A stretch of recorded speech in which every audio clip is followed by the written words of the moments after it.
Olá, pessoal! Bem-vindos a mais um episódio do Podect. E estamos aqui de volta depois de um intervalo maior do que o que temos feito nas últimas temporadas, mas muito animados para começar mais uma sequência de episódios para compartilhar um pouquinho sobre terapia de aceitação e compromisso com vocês.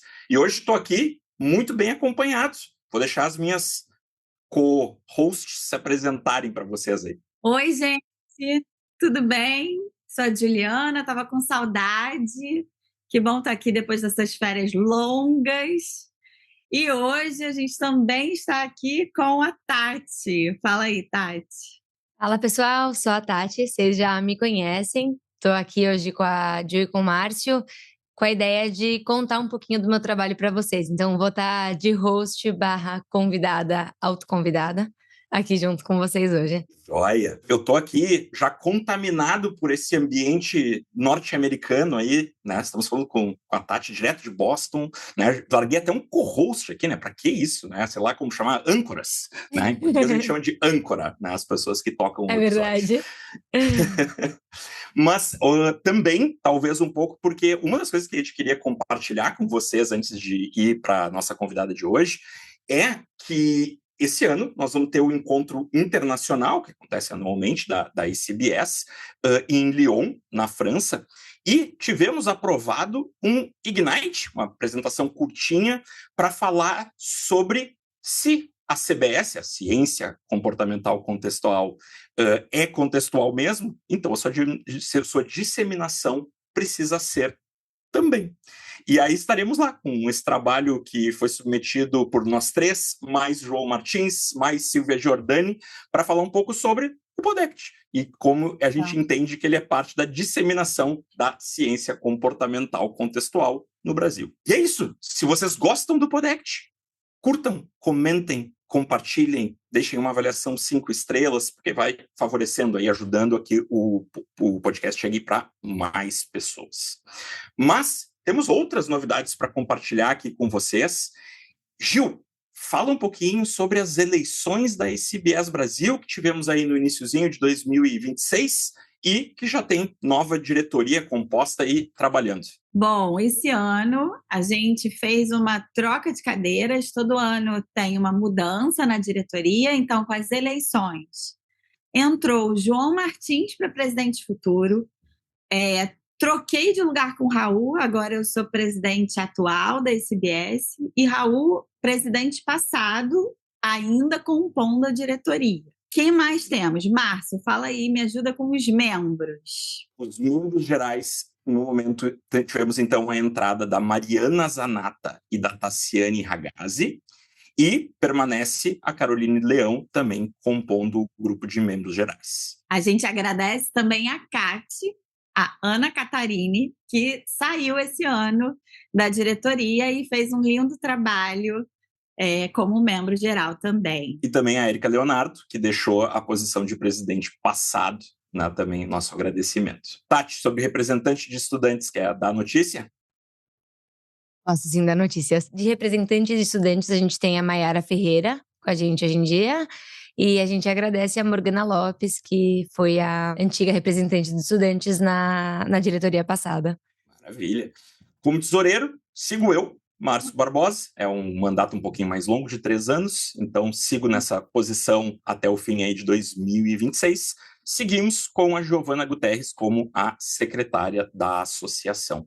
A gente teve também eleição para alguns SIGs, entre eles o próprio SIG-Act, da onde, né, falamos, de certa forma, aqui virtualmente no Podect, né, que teve a Nicole Gonçalves como a representante eleita para a coordenação futura, e a Silvia Giordani assume a coordenação atual, e o João Holanda passa a ser o coordenador passado. Tivemos a Rayana Brito, eleita para a coordenação do SIG Casais, o Thiago Mengali para a coordenação do SIG Diversidade de Gênero e Sexualidade. E é isso. Com isso, é bom lembrar que os SIGs estão super ativos em suas atividades. Então, se juntem a nós via SIGS, que tem oportunidades bem interessantes de estudo e de aprimoramento. É isso aí. Dito isso, pessoal, vamos para o nosso episódio, vamos falar sobre a nossa convidada. Hoje temos uma convidada muito especial, doutora, recém-diplomada, com uma pesquisa muito bacana sendo desenvolvida, e ainda sendo, né, acho que tem etapas, ela vai nos contar um pouquinho sobre isso, né, sobre a terapia de estação e compromisso para o transtorno bipolar. Tatiana Coab Cafif, seja bem-vinda pela primeira vez como convidada do Podect.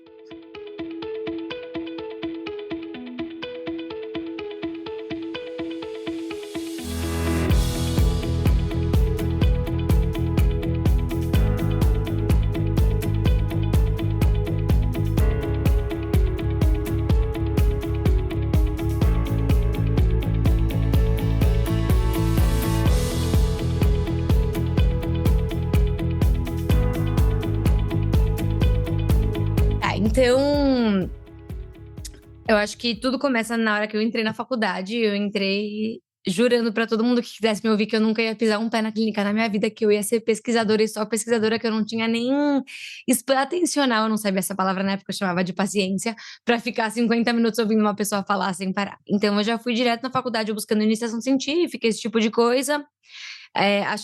No meio desse caminho, obviamente, eu me perdi, fui estagiar em banco, voltei, fiz 1 milhão de coisas, acabei na clínica, apaixonada pela clínica também, mas sempre continuei com o pé na pesquisa.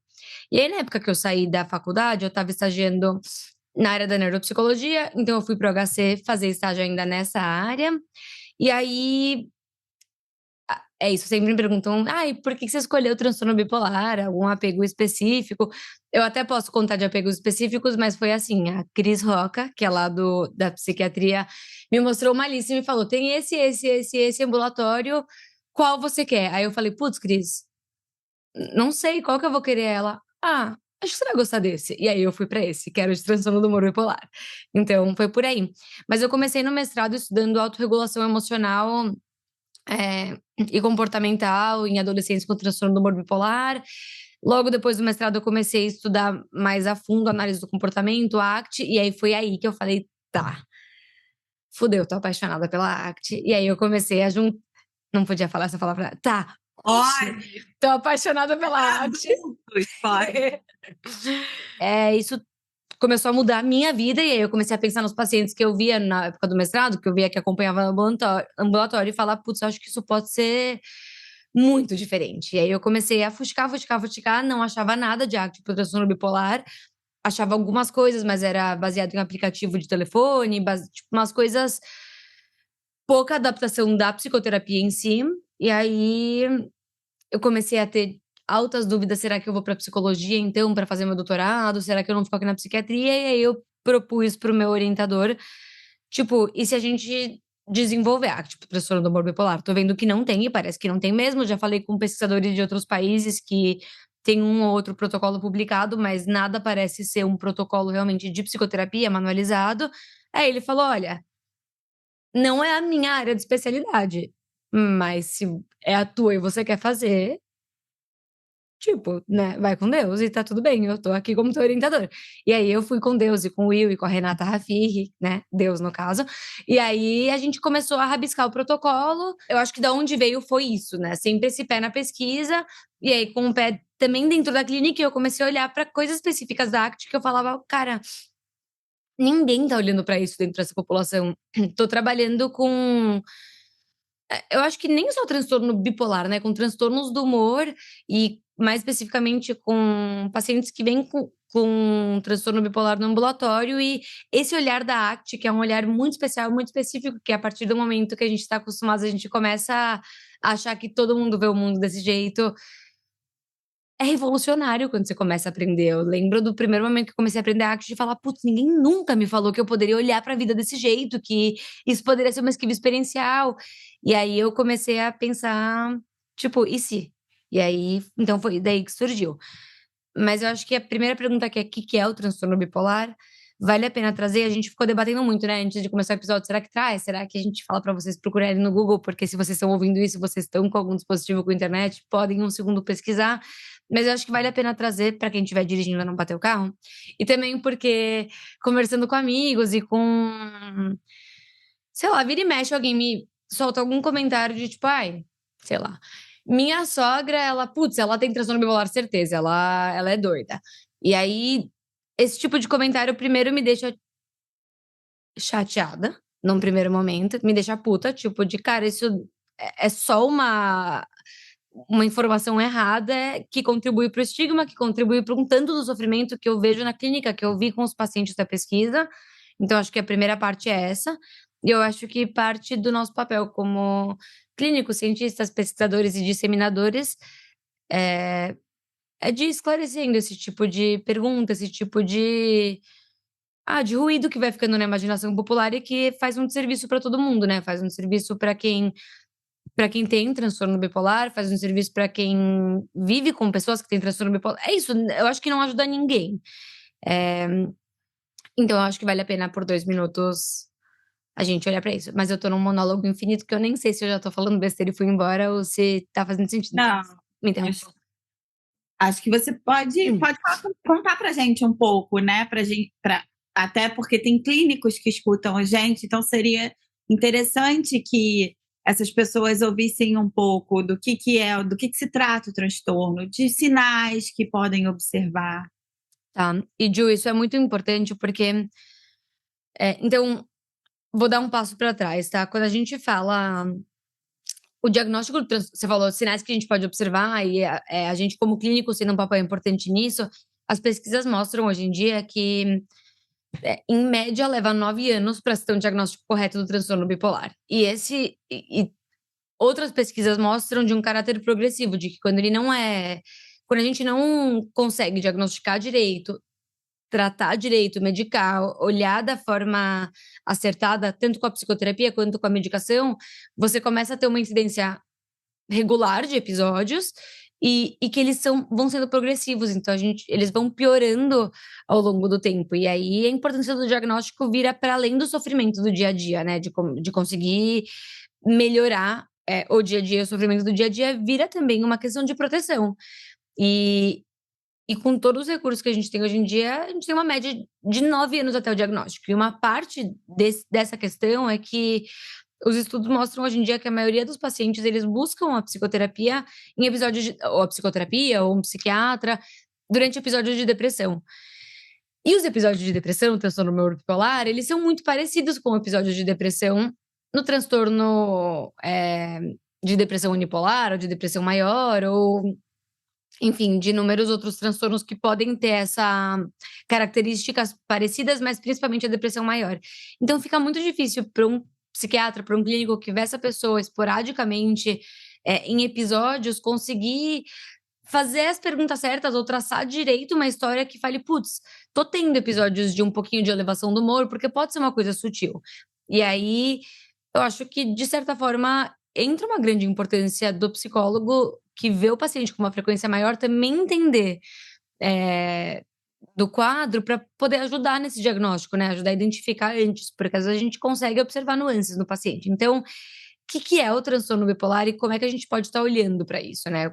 Então, o transtorno bipolar, para começo de conversa, o que ele não é? Não é uma pessoa que muda de humor a cada 5 minutos, não é uma pessoa de jeito nenhum que muda de ideia a cada 5 minutos. Tipo, não tem absolutamente nada a ver com isso.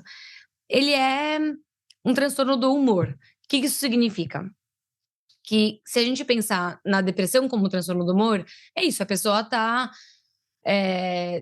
a gente chama de eutimia, isso é o transtorno bipolar, mas com humor básico, né, basal, de que não é nem muito elevado, muito feliz, acelerado, eufórico e também não deprimido. E de repente eu digo, né, em determinado momento a pessoa cai numa depressão. E o humor deprime, fica com um humor um pouco mais triste, um pouco mais apático, mais desacelerado, com menos vontade de fazer as coisas. Eventualmente a gente trata, o psiquiatra vai tratar, sei lá, com uma sertralina da vida, um antidepressivo comum, e a pessoa volta para esse basal. No transtorno do humor bipolar, o que a gente vê é é que os episódios de depressão, eles vão oscilar com episódios em que o humor tá mais elevado. Então, que a pessoa tá acelerada, tá eufórica, tá muito mais feliz do que o normal, tá falando mais rápido. E um dos grandes marcadores que ajudou a gente a diagnosticar é o sono. Então, putz, essa pessoa, a necessidade do sono dessa pessoa diminuiu um monte. Então, antes, sei lá, eu sou uma longa dormidora. Então, eu sou uma pessoa que, se eu durmo menos de, assim, 8 horas por noite, eu começo, vou ficando irritadiça, vou ficando de mau humor. E aí, é como se, de repente, eu começasse a dormir 3, 4 horas por noite e não tivesse o menor sono no dia seguinte, isso não afetasse o meu funcionamento. E, enfim, vários outros critérios diagnósticos que aí sim vocês podem pesquisar no Google que vão ajudando a identificar. Então, percebam que não tem pouquíssimo a ver com a personalidade da pessoa, né? Tem pouquíssimo a ver com, ai, mudou de ideia, ou quando o Kanye West vai lá, fala um monte de besteira, um monte de coisa racista e fala, não, é porque eu era bipolar. Putz, sim, tem uma impulsividade que aumenta em episódios que o humor tá elevado, mas você não começa a pensar coisas que você nunca pensou antes. Eu acho que, lógico, tudo a gente pode discutir, vamos olhar caso por caso, mas por si só não justificaria, né? A pessoa não é que muda de pessoa. Por outro lado, muda o funcionamento, né? Uma pessoa que tá super acelerada tem um funcionamento muito diferente, vai tomar ações muito diferentes de quando ela tá deprimida. E a grande dificuldade é isso, é você ver essa ciclicidade da pessoa tá a hora num momento de alta euforia, super acelerada, e com os outros momentos super deprimida.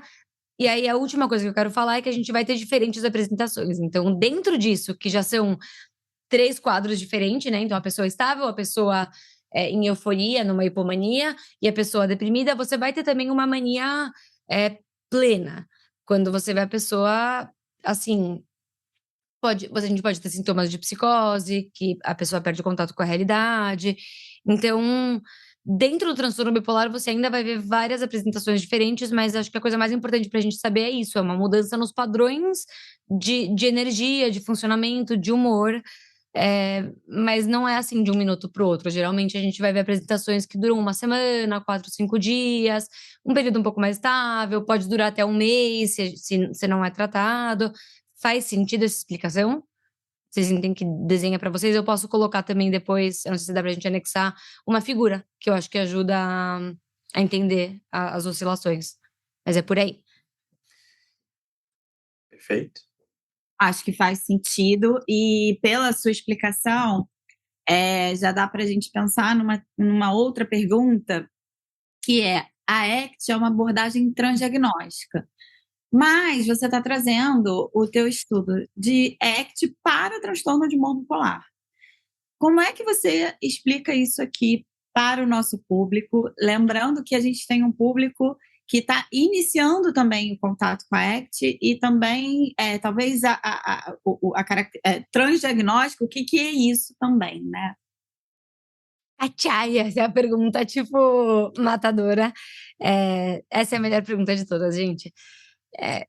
Alugou um triplex na minha cabeça por muito tempo essa pergunta, porque parece incoerente, né? Tipo, putz, estamos falando de uma coisa para além do DSM, não vamos olhar para os rótulos, não importa o diagnóstico, e de repente tô eu aqui fazendo uma pesquisa de ACT pro transtorno do humor bipolar. E aí tipo, tá, para de se contradizer, né? Coloca o teu dinheiro onde você tá, nas coisas que você tá falando, e não.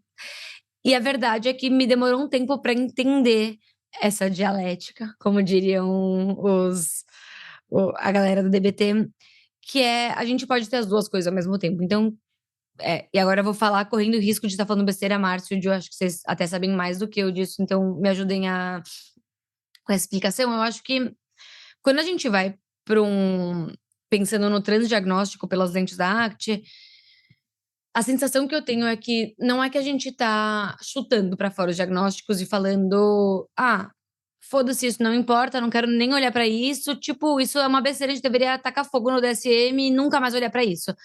Não é, a sensação que eu tenho é de que não é exatamente isso, mas gente, isso é uma parte. Mas essa é uma pessoa inteira. Tem outras partes. Então, vira e mexe me vem a perguntar, como é que eu sei lá, trato uma pessoa bipolar quando eu atendo no consultório? E aí eu falo, gente, como é que você trata uma pessoa quando você atende no seu consultório? É só isso. É tipo, eu posso te contar e te dar uma psicoeducação de peculiaridade do transtorno bipolar que vão ajudar você a tratar essa pessoa. Eu posso te dar contexto, né? Quase como se eu falasse... Eu sou judia, tá, gente? Então é por isso que eu posso falar isso. Como é que você atende uma pessoa judia na tua clínica? Ué, que nem você atende qualquer outra pessoa. Ah, Tati, mas é importante eu saber que uma pessoa judia que vem de um contexto mais conservador tem tal e tal coisa, ou que uma pessoa judia que segue os rituais XYZ tem tal e tal. Sim, é super importante, é muito importante, mas isso faz parte do que compõe essa pessoa e não é tudo que essa pessoa é. Então eu acho que a gente tem que tomar muito cuidado para não ir num lugar de eu vou tratar o transtorno bipolar e você é o transtorno bipolar e pronto, você se resume a isso. Porque é nesse lugar que eu acho que a gente se perde, que fica tão importante ficar falando o tempo todo, é transdiagnóstico. Então, o que quer dizer que é transdiagnóstico? Para mim, o trans, nesse sentido, vem de transitar entre os diagnósticos, né? É quase que um fio que, para além do diagnóstico, ele tá aí. E para mim, esse fio é o ser humano que tá aí. Então, é nesse sentido que eu vejo. E aí bom, beleza. Então, por que fazer uma pesquisa de ACT com transtorno do humor bipolar? Por que adaptar um protocolo? Porque eu acho que eu posso responder de duas formas que se complementam, né? A primeira coisa, que foi um debate que eu tive muito com o Will logo no começo, era...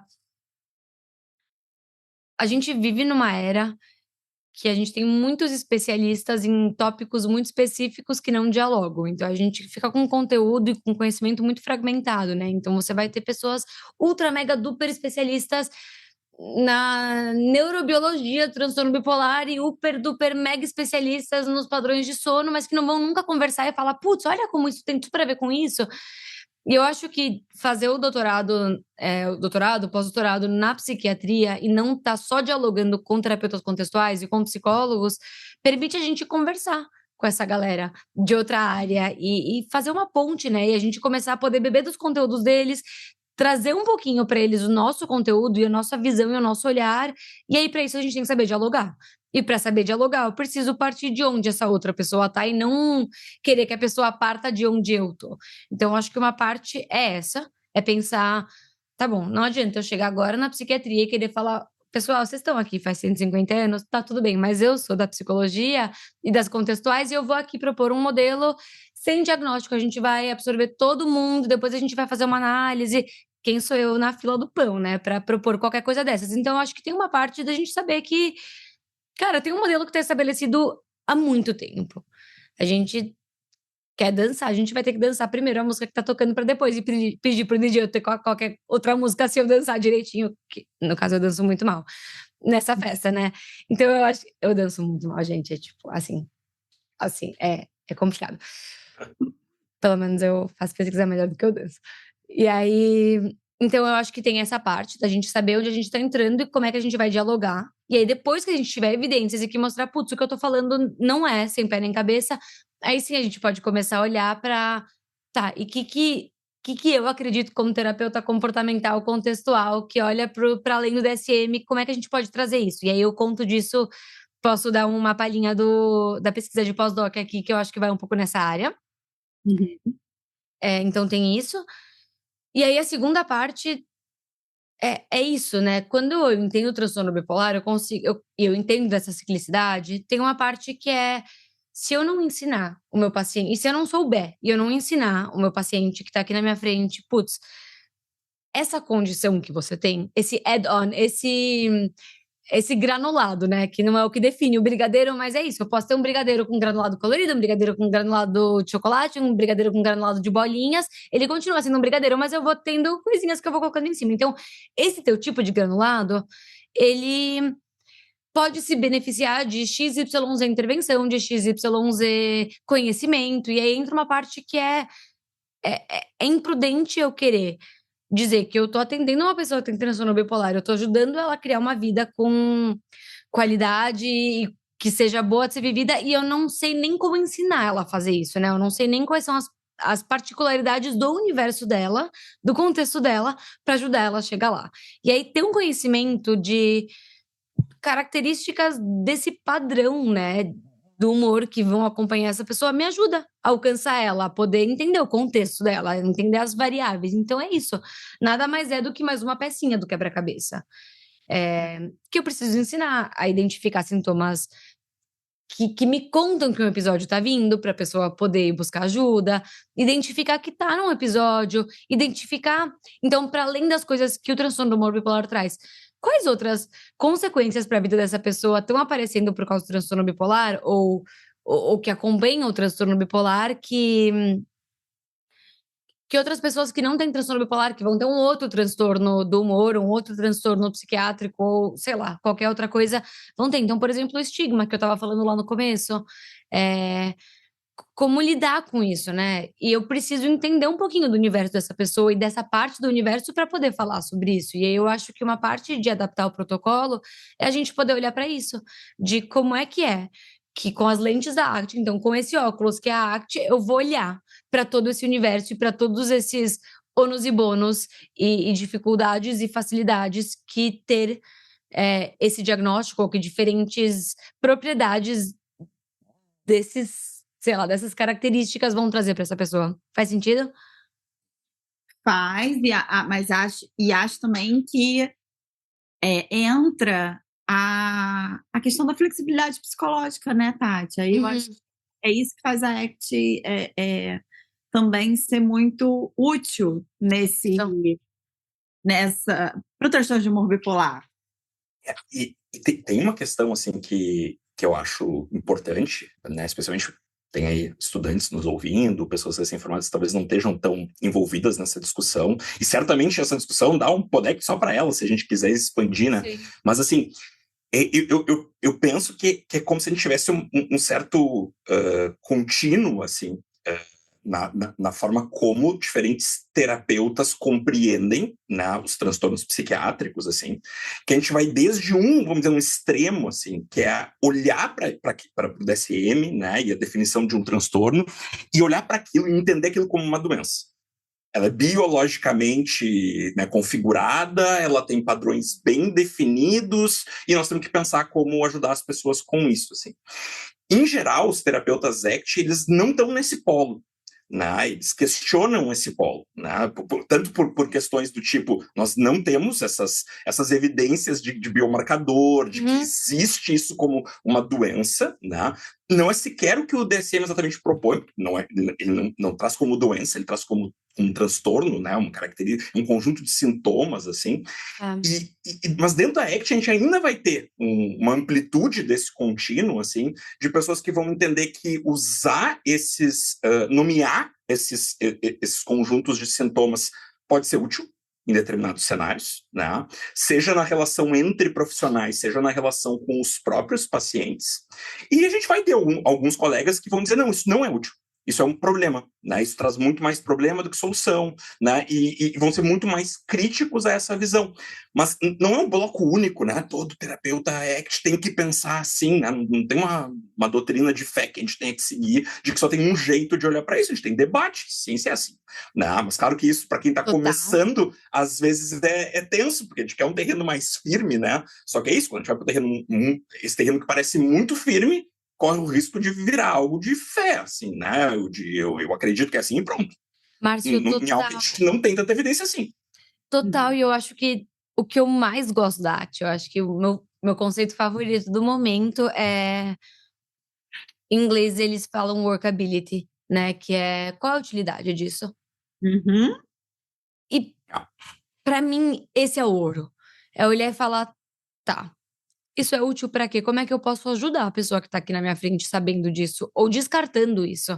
E essa é a flexibilidade do terapeuta ACT, né? O poder ter esse jogo de cintura, ter esse manejo, esse molejo com o que me serve agora e o que não me serve, senão a gente fica duro replicando o protocolo e sem, de fato, olhar contextualmente para a pessoa que tá aqui na minha frente. E aí eu acho que esse é meu medo quando, sei lá, vocês me chamam para falar disso, que dá uma sensação, dá um medo de, putz, eu tô falando coisas que talvez vão ser levadas como regras, e na verdade talvez elas sejam muito mais sugestões, possibilidades de caminho do que tem que ser assim. Então, eu vou dar um exemplo, tá? O que a gente fez? A gente pegou o Hexaflex, e eu sei também que tem pessoas que não são da área, então, às vezes, Eu não sei se acontece com vocês, às vezes, de chegar um paciente novo no consultório e falar: "Putz, eu comecei a dar uma pesquisada no conteúdo que você faz, ouvi tal e tal episódio". Então acho que também tenho vontade de ter um cuidado aqui de que é isso, no fim do dia, a nossa clínica ela é informada pelas pesquisas, ela é informada pelos protocolos, ela é informada pelos nossos estudos e não ditada por eles. O que quer dizer é isso, ela é informada pelo livro que eu li no final de semana, ela é informada de todas as fontes que eu vou bebendo e não ditada. Então, que a gente fez? Então, vamos entender que tem 2 universos, né, o universo da clínica, a hora que eu tô aqui na tua frente falando com você e você tá me contando o teu problema com teu namorado, com teu cachorro, com a tua vizinha, com a tua sogra, com o teu avô, e junto com isso, sei lá, eu tenho ansiedade pra caramba e isso eu não sou só a ansiedade que eu tenho, né, eu ainda tenho todas as outras coisas da minha vida, que às vezes a ansiedade vai, turbinar ou vai me descolar, e é isso, é tipo o granulado, não é o core de quem eu sou, o core de quem eu sou são esses 2 olhinhos que estão aí por trás e que não mudam e que, enfim, todas essas coisas. Então o que a gente fez, um paralelo que eu faço, que talvez ele seja um pouco clichê, mas que eu faço sempre para os pacientes é: "Cara, imagina que é isso, você tem diabetes". É, ajuda eu fingir que você não tem diabetes só porque você não mudou quem você é por causa do diabetes? Sei lá, depende pra quê, né. Tipo, mas ajuda também eu te tratar como uma diabetes? Então, de você agora é só diabetes. Então você vai me falar bom dia, eu vou te falar qual é, sei lá, o nível da tua glicemia agora, e é isso, tipo, sei lá, faz parte de todas as coisas do teu dia, não é o teu dia inteiro é diabetes. Por outro lado, eu também não posso arrancar o teu sensorzinho do braço, jogar fora e falar: "Ju, quer saber? Foda-se a diabetes, você só vive uma vez, bora lá". Porque uma hora você vai passar muito mal, e isso vai inclusive prejudicar teus planos de vida, né. Você quer aí, sei lá, ver teus filhos crescerem, estar com eles, participar de momentos bons na tua família, fazer tal e tal coisa na tua carreira. Se a gente ignorar essa parte, será que você vai chegar lá do jeito que você quer chegar lá? E aí a gente olha muito mais, dentro desse protocolo para tá, como é que a ACT pode ajudar a gente, a ajudar uma pessoa que tem transtorno bipolar a viver a vida mais plena que ela puder viver, a viver a vida de um jeito mais perto do que o que ela quer para a vida dela. Então, eu me lembro quando comecei a estudar ACT, numa das primeiras aulas que eu tive, do Will, da Roberta, deles falarem: "Ah, na ACT o foco não é a eliminação de sintomas".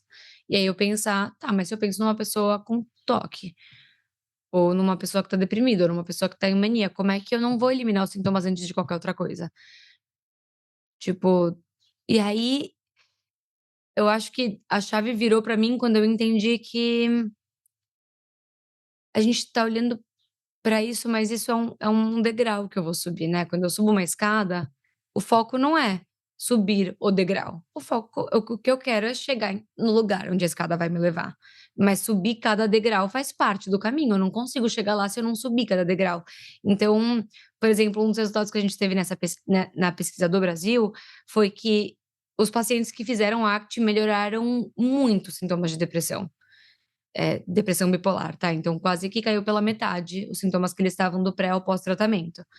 Ao mesmo tempo melhorou, a gente estava comparando com psicoeducação breve, que é uma intervenção minimamente ativa que tem evidência já bem consolidada para o transtorno bipolar.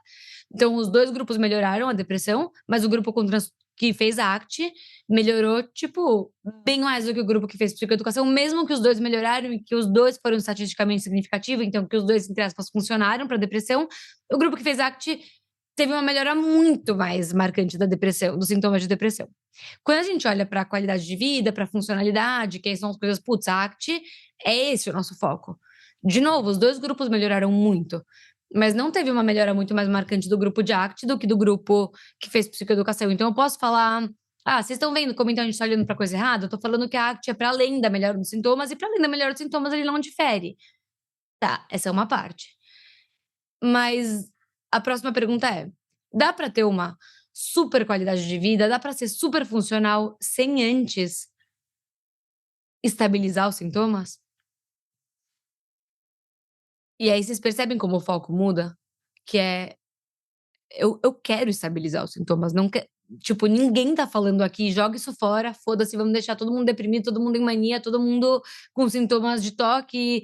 Não é isso, mas vamos entender que esse não é o fim. Que na hora que eu diminuir teus sintomas, o tratamento não acaba por aí, justamente pelo contrário, ele começa aí. Porque aí na hora que eu conseguir te ajudar a estabilizar, agora sim a gente vai começar a construir uma vida que faz super sentido pra você e que tá na direção do que você quer. Eu vou te ensinar a ter as melhores ferramentas pra deixar os sintomas estabilizados pra você poder continuar construindo a vida que você quer do jeito que você quer. E eu acho que essa é a grande diferença. Isso é um passo, é só o primeiro passo. E não para por aí de jeito nenhum. Porque se parar por aí, então eu tô fazendo o quê? Eu tô, sei lá, ajudando a ter pessoas mais estáveis para a sociedade ser um lugar mais o quê? Mais morno? Tipo, eu não tô nem aí para que essa pessoa esteja bem e feliz e contente com a vida que tá criando. Eu acho que esse é o pulo do gato da ACT. Faz sentido para vocês? Assim. Bom, vamos lá. E você falou de estabilizar sintomas. O que você está trazendo com isso? Porque aqui, já pensando nesse trabalho, né, conjugado com o trabalho da psiquiatria, seria isso?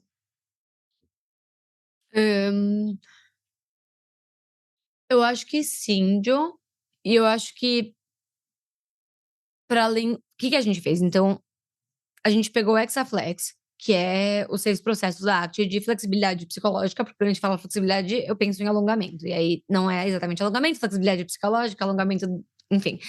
E aí são os 6 processos. Então é eu ter mais contato com o momento presente, eu conseguir estar mais aqui agora. Então eu vou dar um exemplo, sei lá, talvez tosco disso e de como a gente tá o tempo todo trabalhando nisso. Eu tava na segunda, meus filhos estão sem aula porque tem férias de primavera, tá? Essa semana do ano.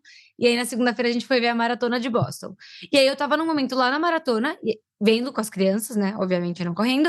E de repente eu percebo minha cabeça tá lá no Brasil, nas preocupações, e eu tô super ansiosa e angustiada. E aí nesse momento eu consegui olhar e falar, tá. Não me muda nada tá preocupada com isso agora. Será que eu consigo me conectar com aqui e curtir? E depois eu volto a pensar nisso? E aí eu consegui. E foi tipo, caraca, o mundo não caiu porque eu conectei com o momento presente agora.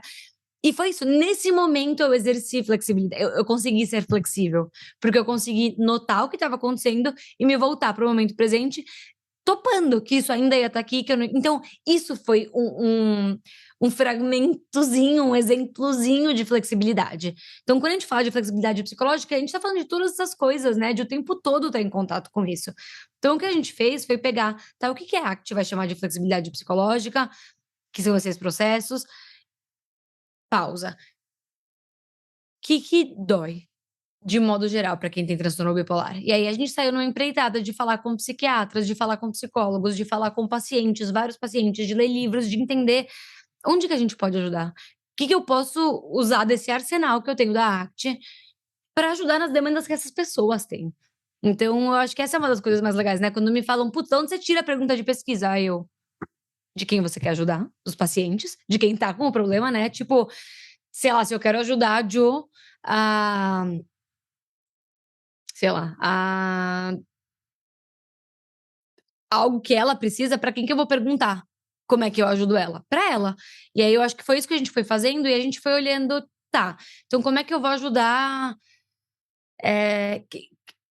Como é que, sei lá, o selfie como contexto, essa noção de que eu sou uma pessoa só e de que eu não, né, de que por mais que eu vou tendo oscilações do humor e que uma hora eu tô aparentemente de um jeito, que com uma energia super acelerada e com o meu humor elevado, eu sou a mesma pessoa de que quando eu tô deprimida. Como é que a ACT pode ajudar eu a contar isso para essa pessoa? Como é que a ACT pode me informar?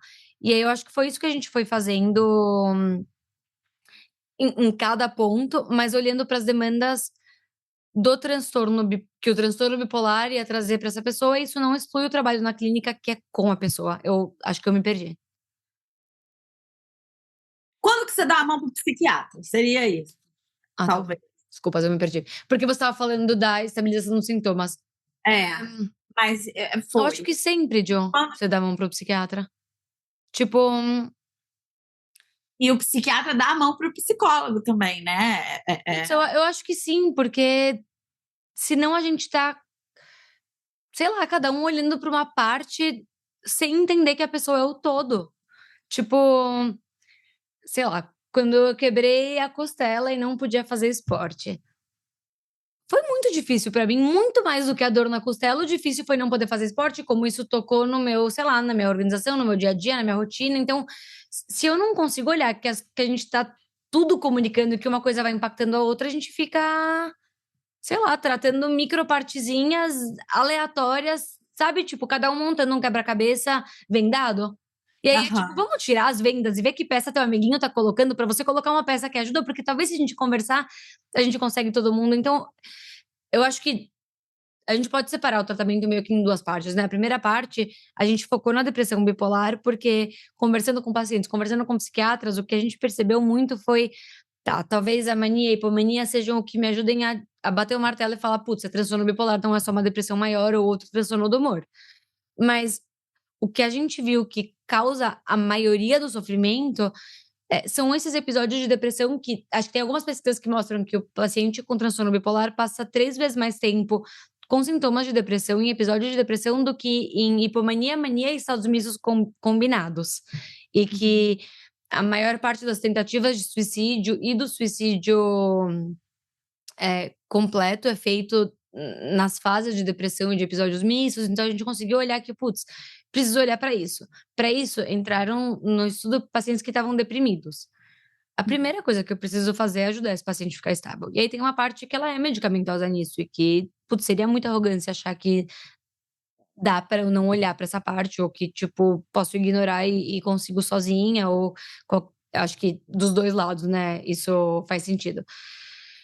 E aí, então nesse momento é muito de mãos dadas, mas uma outra coisa que eu vou ensinar o paciente é: percebe quando um episódio tá chegando, e aí tem um manejo farmacológico que a gente precisa fazer nisso também. Então eu preciso que ele esteja comunicando com o psiquiatra, ou que eu esteja comunicando, porque é é um ajuste fino o tempo todo, é tipo dirigir na estrada. Você tá a 120 por hora, você não fica com o teu volante reto, duro, travado. Você precisa ir fazendo microajustes, eu acho que isso em todo. Então, eu acho difícil pensar num tratamento de qualidade que não seja de mãos dadas o tempo todo. Uhum. Com o paciente principalmente, mas também com que outras pessoas podem ajudar, né, então familiares, o psiquiatra com a gente, eh, mas é isso, a gente também não consegue fazer nada se o humor não tá estável, se a pessoa não tá o nível de sofrimento ele fica muito mais alto, né, ele quase que impede que a gente consiga olhar para outras coisas. Desculpa, eu falei Tati, infinito, né. te ouvindo, dá vontade de fazer mais umas 25 perguntas, mas nós precisamos encaminhar para o fechamento. E quem quiser saber um pouquinho mais, acompanhe aí as pesquisas e as publicações da Tati que vão ir saindo aí, né, ao longo dos Sim. próximos meses. Mas queria fechar com aquela pergunta tradicional, que é dicas de cultura pop para a gente pensar sobre o transtorno bipolar ou sobre outras das relações que a gente foi conversando ao longo do episódio. Tá. A primeira dica de todas é um episódio da série Modern Love. Uhum. É o episódio 3 da primeira temporada, com a Anne Hathaway. Em inglês, ele se chama Take Me As I Am, Whoever I Am. Então é tipo, fique comigo como eu sou, quem quer que eu seja. E ela, lógico que não é exatamente assim, porque ele se retratou em 40 minutinhos, né?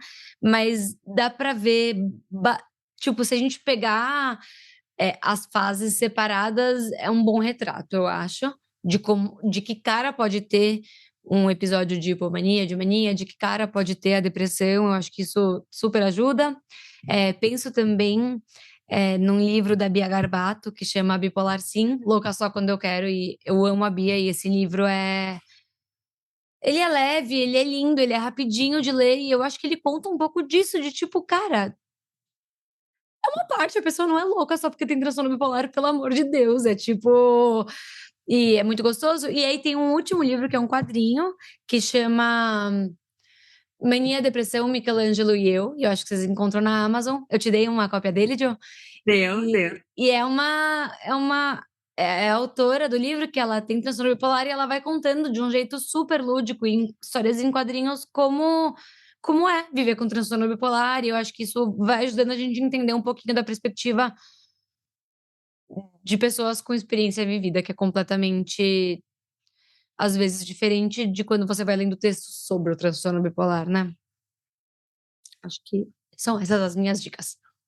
Nada como convidada que veio preparada para a pergunta, né? Já sabia que vinha, já estava Yes. com tudo organizado. E tu, Gil? A minha é também a dica da Bia Garbato, mas já que a Tati sugeriu o livro, eu vou sugerir a página dela do Instagram. Vou sugerir que olhem para esses depoimentos, para essas pessoas que falam, né, em primeira pessoa, para a parte também da potência dessa pessoa. Uhum. Justamente para a gente não encaixotar a pessoa. A Bia é tão incrível, A Bia é assim. incrível. Eu não conheço, né? Mas assim, por ali ela mostra assim toda a sensibilidade dela, toda a inteligência dela, Ah, nossa, ela é muito admirável. Então, assim, acho que a gente precisa aprender a olhar para a potência das pessoas. Então, a Bia é a minha dica. E tem um documentário que eu gosto muito também, que é do Andy Irons. Ele é um surfista, tem um documentário dele no YouTube. E é um documentário mais denso e eu acho bem interessante. Gosto muito que a gente vá sempre para as primeiras pessoas, para os depoimentos, para entender a perspectiva. Eu lembrei de um filme que eu vi há bastante tempo já, mas que é o Lado Bom da Vida. Que como todo filme, tem seus problemas na caracterização, né, do que é, né, ser portador do transtorno, mas que eu lembro que foi um filme que eu gostei, assim, na forma como ele aborda a questão, né, de transtornos mentais, conviver com eles, né, e a minha dica para hoje. Tati, teu tchau e teus contatos para o pessoal que quer acompanhar teu trabalho. tchau, pessoal. Muito obrigada. Meu contato é... Tô no Instagram, @TatianaCoabCafif. Nesse momento ele tá deletado, tá? Que a gente voltou com os deletes e baixes. Eu acho que é isso, né? E por aqui. Nesse momento que a gente está gravando, mas até o pessoal ouvir, pode ser que esteja disponível. Pode, vai já ter entrado e saído 1.400.000 vezes. Nesse momento não tá. E podem... Ai, não sei. Arranjem o meu telefone, tipo, sem luvas e dedos comigo. A gente bota seu e-mail lá. A Gil coloca meu e-mail lá. Maravilha. Então, muito obrigado pela tua participação, Tati, e nos vemos num próximo episódio, em outras configurações. Yes. Então tá. Gil. Adorei estar aqui, voltar, muito bom voltar, estar com vocês. Diálogos Somam no Instagram, vocês me encontram nessa página. E é isso, gente, foi um prazer.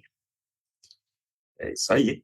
Pessoal, foi um prazer ter estado com vocês e reabrir essa temporada com essa convidada muito especial, a Tati. Agora vou deixar ela tímida, talvez, assim, mas a Tati é genial. Se vocês cruzarem com a Tati por aí na vida, vocês vão lá e dão um oi. Sim, me deem um oi, essa parte é boa. Pelo menos Bem-humorada. Genial. Vale muito conhecer. E se tiver a oportunidade, aproveite. E, Tati, muito obrigado por vir compartilhar com a gente também aí sobre a tua pesquisa e certamente vamos continuar nos vendo aí em outros episódios. Eu sou Márcio Neto Barbosa, vocês me encontram através do Instagram, @MárcioEBarbosa. E o Podect é uma iniciativa do SIGACT, que vocês encontram no Instagram através do @SIGACTBR, que, por sua vez, faz parte da ACBS Brasil, que vocês encontram no @ACBS Brasil. Foi um prazer estar com vocês aqui mais uma vez e nos vemos em breve. Feito, pessoal. Até a próxima. Tchau, tchau. Tchau, gente.